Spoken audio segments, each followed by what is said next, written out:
Hello students, today we are going to learn about electric field and charges, the continuation of electric field and charges. Students will be able to understand the application of the Gauss theorem in that. Let us see now that electric field intensity due to a plane sheet and a spherical shell, and also student will be able to describe about how the Van de Graaff generator functions. Now let us recall the Gauss theorem one time to see the Gauss theorem application, right?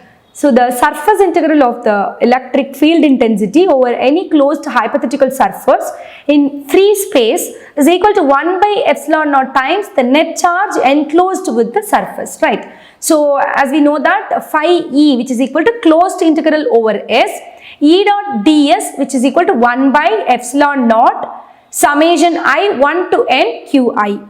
So after we derived, so we have chosen the field, that means the sphere, we have taken the hypothetical, that surface we have taken sphere, so that the ds we have to take it for that 4 pi r squared. So 1 by 4 pi epsilon naught we can take it out, q by r square we can take it out, and the closed integral over s for the surface ds. The ds surface and the electric field is radially outward. So we can take it, the area of the surface is 4 pi r square. Finally we simplified, we will get phi E, which is equal to q by epsilon naught. Now let us see the electric field intensity due to an infinitely long thin plane of sheet charge.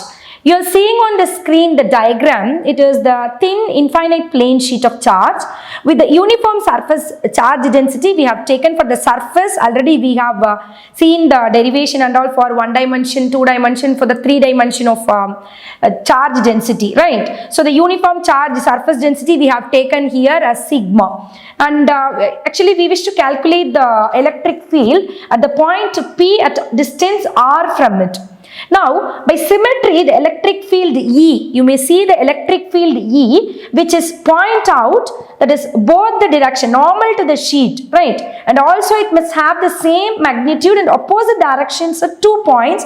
You may taken that, we have taken P and P dash, right? So it is from equidistance from the sheet also, but the magnitude is same.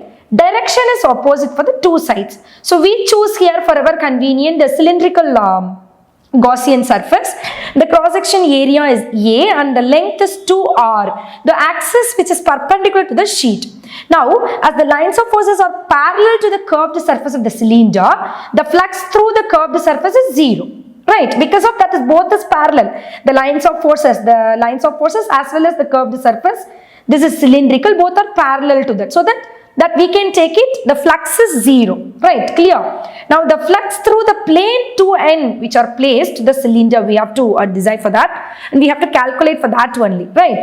Now the phi E, we can take it that E, okay, area we can take, so 2 times of E, 2E we have to take it, so 2E into integral of ds, that is only we have taken. So cos theta 0, and again we have taken the cos theta 0, that for that parallel it is cancel out. Only we can remaining we have that EDS cos 90. Then we will get 2E into integral of ds, that is equal to 2E into that ds we have taken, we chose the, that is nothing but we have taken the cylindrical part, so that pi r square we have taken.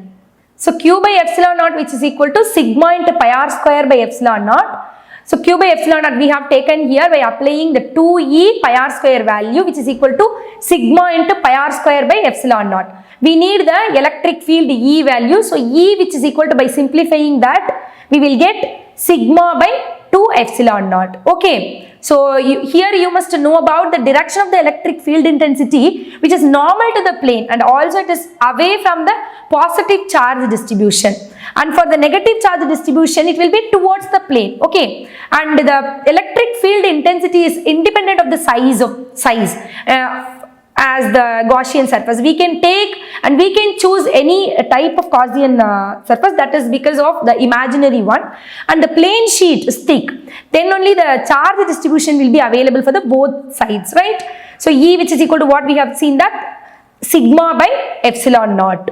Now the next application we are going to know about the spherical shell. Seeing on the screen the spherical shell, that we have to take the thin spherical shell of charge of radius r with a uniform surface charge density sigma.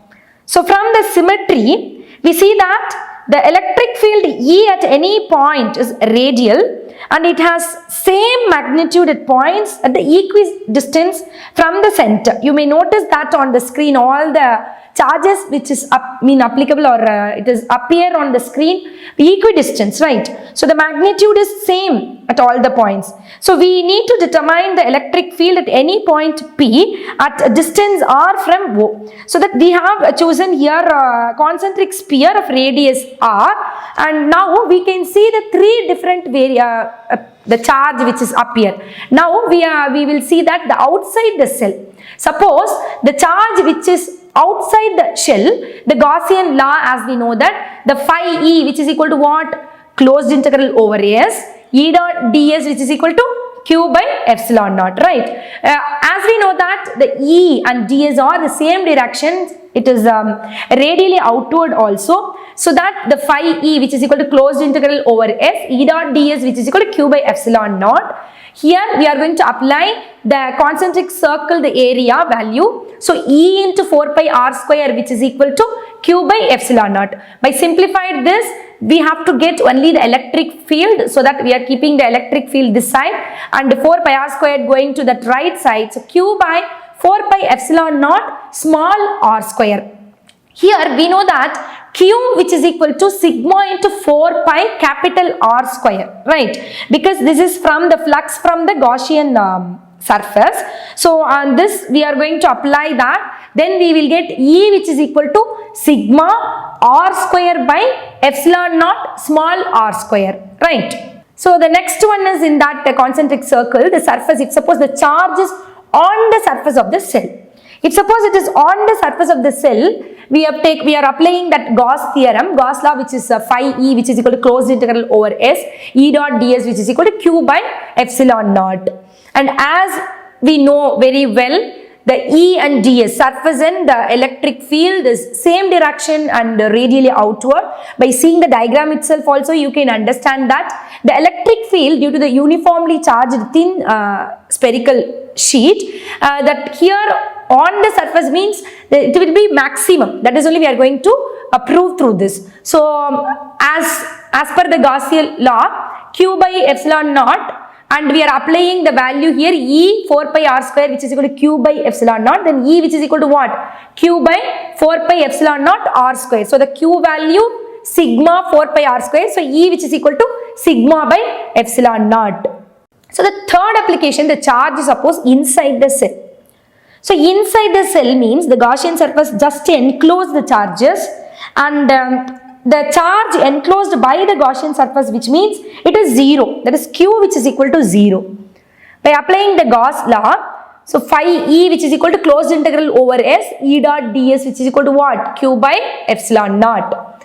And by applying Q value, if suppose is 0, means 0 by anything we can get, that is 0. So Q which is equal to 0 inside the Gaussian surface, then the electric field also will 0, right? So far we have learned about the application of Gauss theorem in that plane sheet, that is surface area, and we have studied about the spherical shell, the three different outside, and, inside and on the surface. So the three different derivation we have studied, and you may easily describe about the Van de Graaff function. Thank you, students.